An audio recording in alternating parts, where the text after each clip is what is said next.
Subversion is the term, if you look in a dictionary or criminal code to that matter, usually is explained as a part of activity to destroy things like religion, government, system, political, economical system of a country. And usually it's linked to espionage and such romantic things as blowing up bridges, sidetracking trains, cloak and dagger activity in Hollywood style.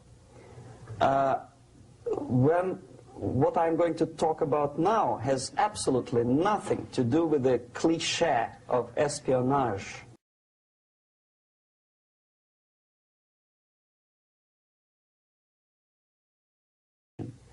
That to implement state policy in a warlike manner, it's the most counterproductive, barbaric, and inefficient to fight on a battlefield. You know that war is continuation of state policy, right? So if you want successfully to implement your state policy and you start fighting, this is the most idiotic way to do it. The highest art of warfare is not to fight at all, but to subvert anything of value in the country of your enemy, until such time that the perception of reality of your enemy is screwed up to such an extent that he does not perceive you as an enemy, and that your system, your civilization, and your ambitions look to your enemy as an alternative, if not desirable, then at least feasible. Better red than dead.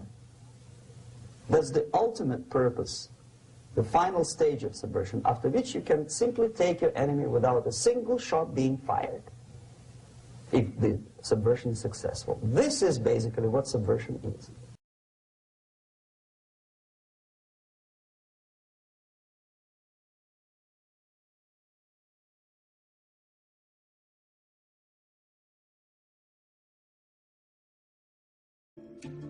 Pakistan को वजूद में आए हुए 64 साल ही गुजरे हैं, लेकिन कौमों और मुल्कों के लिहाज से हमारी ये मुख्तसर सी तारीख बहुत से तजुर्बात के जख्म सह चुकी है। बहैसियत कौम हमने अब तक जितने तजुर्बात किए हैं, इतने तजुर्बे शायद ही दुनिया की किसी कौम ने किए हों। आज़ादी की जद्दोजहद से लेकर पार्लिमानी निज़ाम हुकूमत, मार्शल लॉ, सदारती निज़ाम हुकूमत, बुनियादी जमहूरियतें, मार्शल लॉ, मुल्क का 2 हिस्सों में तकसीम होना, सिविल मार्शल लॉ, पार्लिमानी निज़ाम हुकूमत की बहाली, तवील मार्शल लॉ, निफाज़े इस्लाम की कोशिशें, पड़ोसी मुल्क अफगानिस्तान की जद्दोजहद में शरीक होकर एक सुपर पावर से टकराव और दूसरी सुपर पावर की नौकरी और चाकरी, सियासी हुक्मरानों की अदलिया के साथ महाजराई, अदलिया की फौजी हुक्मरानों की पुशपनाही, जमहूरियत की बहाली, जमहूरियत की नाम नेहाद बका के लिए सियासतदानों की अदलिया के साथ खैंचातानी, खलफिशार ही खलफिशार, इंतशार ही इंतशार। गोया हमारी तारीख मुनफरिद और मुतज़ाद तजुर्बात से सजी हुई है। हमारी एक ही नस्ल ने पाकिस्तान को बनते, बिगड़ते, टूटते, संभलते और फिर बिखरते हुए देखा है। हमने जज्बों की बहार भी देखी है और आरजुओं की खिजा भी। ये जैसी भी है, हमारी अपनी तारीख है। तारीख किसी भी कौम का हाफिजा होती है। हमारे लिए हमारी तारीख इसलिए भी बहुत ज्यादा अहमियत रखती है, हमारे जोग्राफिये ने हमारी तारीख की कोख से जन्म लिया है, जबकि दूसरे मुल्कों के जोग्राफिये से उनकी तारीख को तलाश किया जाता है। तो चलिए आइए आज अपनी तारीख के झरोकों में झांकते हैं और ये देखने की कोशिश करते हैं कि आखिर ये सब कुछ कब, कैसे और क्यों हुआ। ये कहानी पाकिस्तान से शुरू होती है।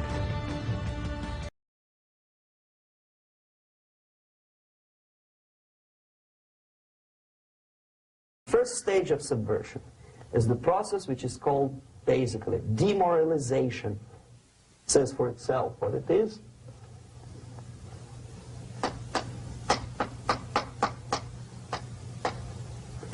It takes from, say, 15 to 20 years to demoralize a society. Why 15 or 20 years?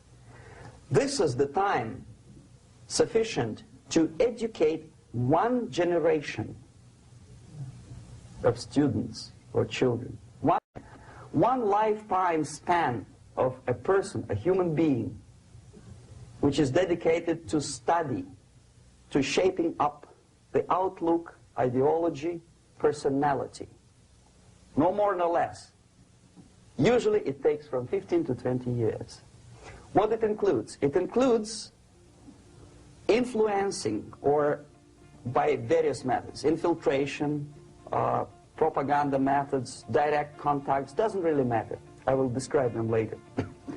Of various areas where public opinion is formulated or shaped. What happens here? The target country obviously does something wrong. If it's a free democratic society, there are many different movements within the society. There are obviously, in every society, there are people who are against this society. They may be simple criminals, ideologically in disagreement with the state policy, conscientious enemies, simply psychotic personalities who are against anything, right? And finally, there are a small group of agents of a foreign nation, bought, subverted, recruited, right?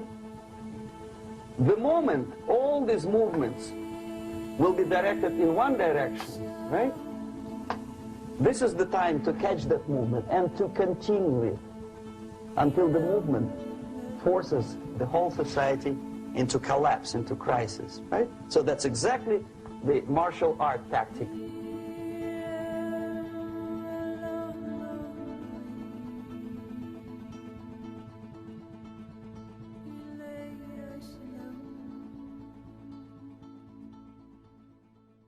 Dear brothers and sisters, your armed forces have never and shall never let you down.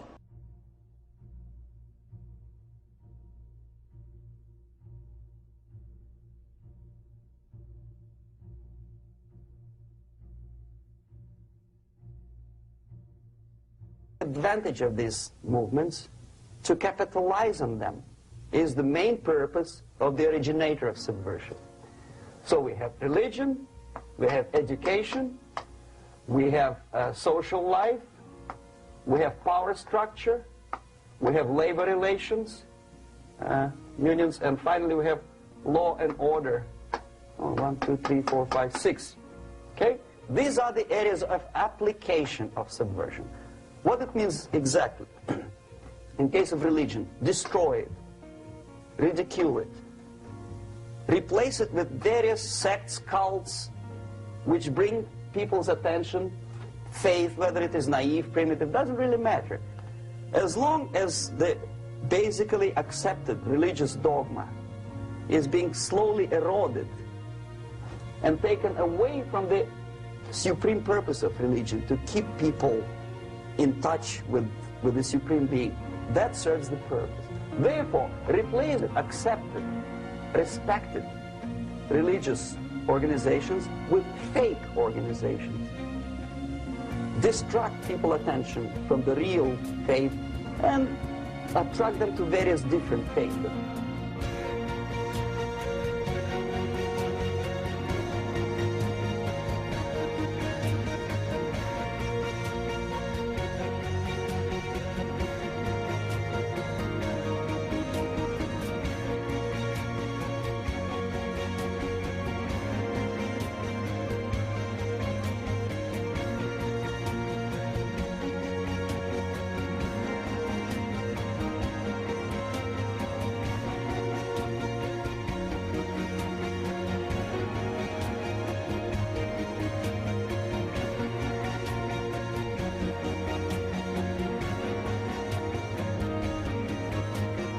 अगर मतलब मैं sleeveless पहन रही हूँ या अगर मैं deep neck पहनती हूँ, मेरे बाल खुले हैं, तो किसी को मतलब प्रॉब्लम नहीं होनी चाहिए। किसी को मैं अच्छी नहीं लग रही है, किसी को अच्छा नहीं लगता कि मैं ये पहनूँ या वो पहनूँ, तो मुझे ना देखें।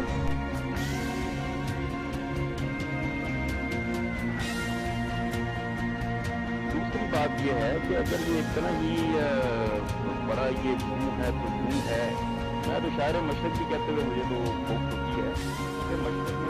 इशू ये हुआ है कि आप जो है ना मारवी, आप तो ये समझती नहीं ना है कि ये इस तरह की पेंटिंग या इस तरह के इंडिविजुअल राइट्स या इस तरह की होमोसेक्सुअलिटी कोई गुनाह या गलत बात है ना, राइट? उस सूरत में गुनाह नहीं है अगर दो एडल्ट जो है अपनी मर्जी से ये कर रहे हैं। हमें यहूदियत और ईसाइयत में इस तरह के अहकामात नजर नहीं आते कि आप किसी को जबरदस्ती चर्च में जाने पर मजबूर करें या जबरदस्ती आप उससे मजहबी टैक्स वसूल करें, लेकिन इस्लाम में आते हैं। क्यों?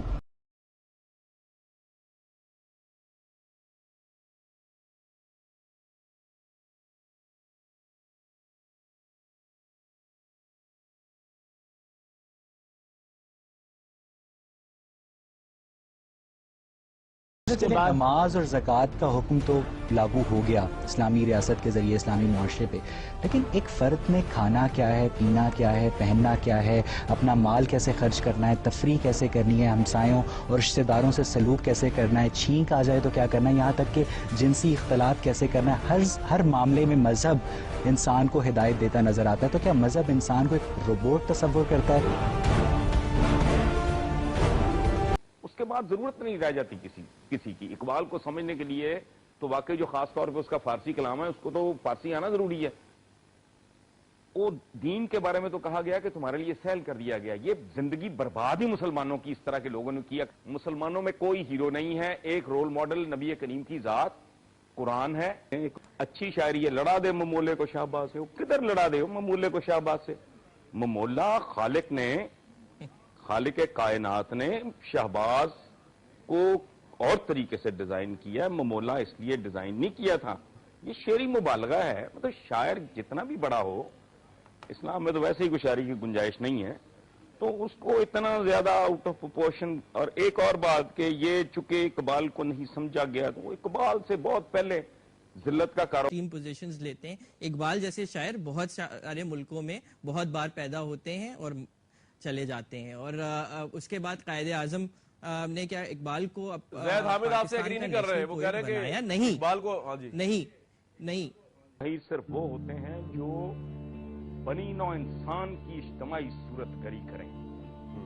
ये बेचारे लोकल किस्म के, मुकामी किस्म के होममेड टाइप मशाहीर हैं, और हमने उनको बहुत जरूरत से ज्यादा सर पे चढ़ाया है।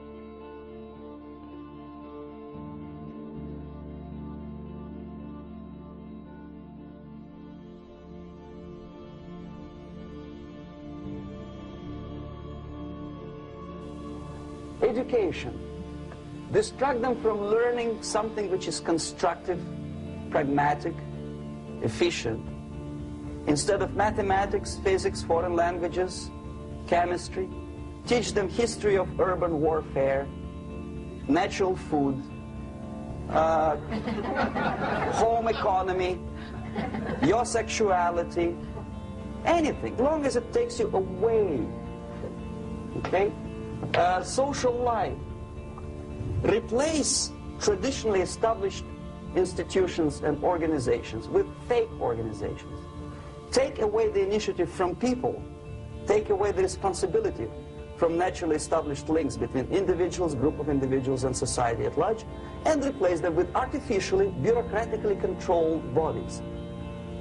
Instead of social life and friendship between neighbors, establish social workers institutions. The people who are on payroll of whom? Society? No. Bureaucracy. The main concern of social workers is not your family, not you, not social relations between groups of people. The main concern is to get the paycheck.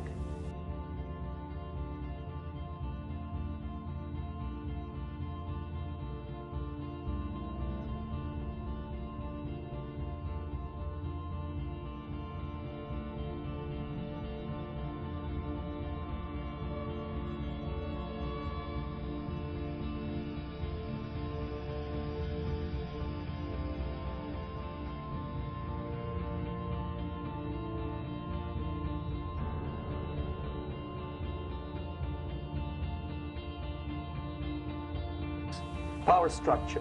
Okay, the natural bodies of administration, which are traditionally either elected by by people at large or appointed by elected leaders of society are being actively substituted by artificial bodies. The bodies of people, groups of people, whom nobody elected.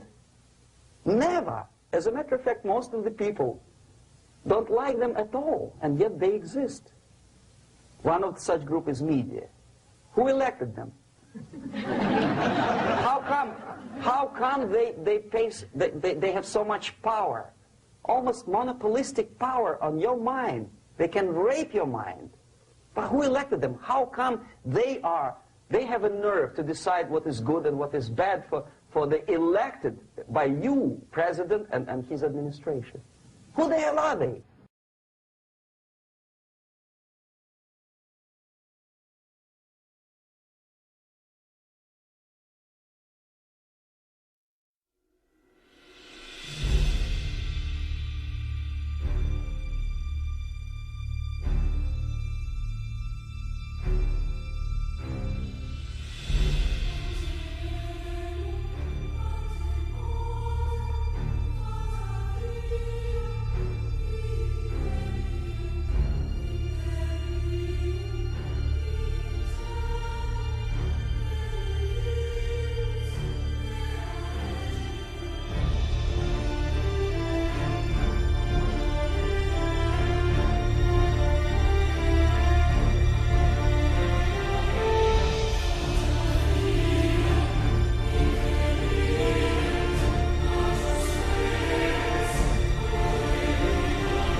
जो intelligence unit था Rothschild family का, वो हुकूमत के intelligence unit से, intelligence agency से ज्यादा powerful हुआ करते थे। really? तो लंदन हुकूमत को खबर नहीं पहुंची थी कि वाटरलू की जंग में ड्यूक ऑफ वेलिंगटन को शिकस्त हुई है या वो हारा है। रॉथस्चाइल्ड्स को मालूम हो गया, रॉथस्चाइल्ड्स को पहले मालूम हो गया। रॉथस्चाइल्ड्स ने स्टॉक मार्केट में आके अपने ब्रिटिश गवर्नमेंट के शेयर्स बेचना शुरू किए। लोग समझे कि बैटल ऑफ वाटरलू में वेलिंगटन को शिकस्त हो गई है, ब्रिटिश एम्पायर कोलैप्स करेगी। लोगों ने अपने ब्रिटिश एसेट्स सारे बेचना शुरू कर दिए और दूसरी तरफ से इनका एक एजेंट वो सारे एसेट्स दोबारा खरीद रहा था। नतीजा ये हुआ कि थोड़ी देर के 1-2 दिन के बाद जब खबर पहुंची कि इंग्लैंड जीत गया है जंग में, नेपोलियन हार गया है, तो 5 मिलियन पाउंड एक दिन में रॉथस्चाइल्ड ने कमाए उस किलिंग के नतीजे में, जो उसने अपनी इंटेलिजेंस यूनिट की वजह से की। और आज आपको बड़ा इंटरेस्टिंग खबर देते हैं कि जो इकोनॉमिस्ट मैगजीन है, दुनिया का सबसे बड़ा मैगजीन है, वो रॉथस्चाइल्ड फैमिली ओन करती है। और इकोनॉमिस्ट का एक इकोनॉमिस्ट इंटेलिजेंस यूनिट भी है जो उसी वक्त से चला आ रहा है जिस वक्त से इन्होंने 1815 से पहले जो इन्होंने जंग वाटरलू के वक्त अपनी इंटेलिजेंस एजेंसी, अपनी प्राइवेट इंटेलिजेंस एजेंसी क्रिएट की थी, वो आज की।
ग्राउंड एंगेज हैं उनके साथ, उनको सपोर्ट करने की जरूरत है। हम तालिबान को और बलूचिस्तान लिबरेशन आर्मी को सपोर्ट नहीं कर सकते। आप उनको एयर टाइम मत दीजिए, उनको प्रमोट मत कीजिए, उनके थ्रेट को एग्जैजरेट करके मत प्रेजेंट कीजिए ताकि कौम मायूसी में चली जाए। समथिंग वी कैन डू, और ये सब हमारे हाथ में है, क्योंकि मीडिया हमारे पास है। अगर दुश्मन ये बात करे तो हमें समझ में आती है। जब हमारा मीडिया अपनी जहालत में ऐसी बातें करने लगे कि पूरी कौम को डिप्रेशन का शिकार हो गई, डिप्रेशन में डाल दिया। आप साइकोलॉजिस्ट, इन लोगों को शर्म नहीं आ रही कि कौम के साथ क्या कर रहे हैं ये लोग? डोंट दे रियलाइज किसका मीडिया है? दुश्मन का मीडिया है, हमारा मीडिया है। ये fourth pillar of the state है, ये fifth column of the enemies है। उनको होश में आना पड़ेगा। कोई खतरा इतना बड़ा नहीं है जितना ये प्रोजेक्ट करके बना रहे हैं। सवाद का वीडियो चला दिया कि लड़की पे कोड़े पड़ने, बाद में कहते गलती हो गई, फेक वीडियो। बिल्कुल। पूरे कई घंटे तक यही नहीं पता चलता दिन तक पूरी कौम पागल होती रही कि क्या होगा। You don't have to be excellent journalist. You have to be exactly a mediocre journalist. That's easier to survive. There's no competition anymore. You have your good, nice income, $100,000 a year. That's it. Whether you're better or worse doesn't really matter anymore. As long as you're smiling to the camera and do your job. That's it. No more competition.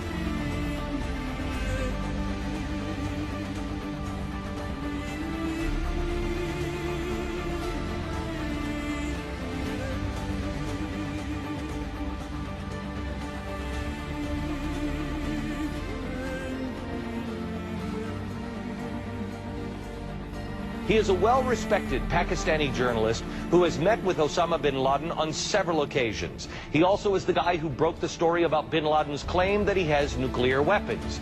He recently traveled to Afghanistan to meet with various Taliban and Al-Qaeda leaders. If true, what they told him is absolutely terrifying. In his first appearance on American television on this subject, Hamid Mir joins us now from Pakistan. Hamid, you met with Abu Dawood and he issued a warning to American Muslims. What exactly did he say? Asking different questions to him, and I asked him about Osama bin Laden, and he said that he is still in contact with his fighters and he is still determined to attack America, and he is still but he has told you that, I'm sorry to interrupt, we have such a time delay here. He has told you that he has prepared the next attack, it is ready to happen, and that Muslims should leave the United States immediately, did he not? Yes, Abu Dawood told me that we are determined to attack America again, and that attack would be bigger than 9/11, and he said that the Americans must face the same kind of attacks which they are imposing us in Iraq and Afghanistan. And he said that the Muslims must leave America because the Muslims in America like a shield for the American military. You don't have to be excellent journalist.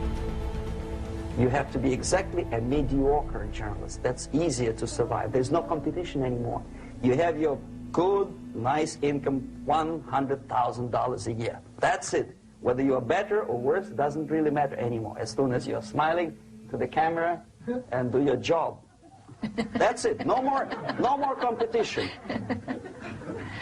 Power structure slowly is eroded by the bodies and groups of people who do not have neither qualification nor the will of people to keep them in power, and yet they do have power. Bin Laden told you that he did have nuclear weapons. The reason why they haven't been used yet is because he has been trying to get permission so it all falls in the laws of Islam. We have less than a minute. Can you respond to that? Yes, you see, I am a frequent visitor of Afghanistan.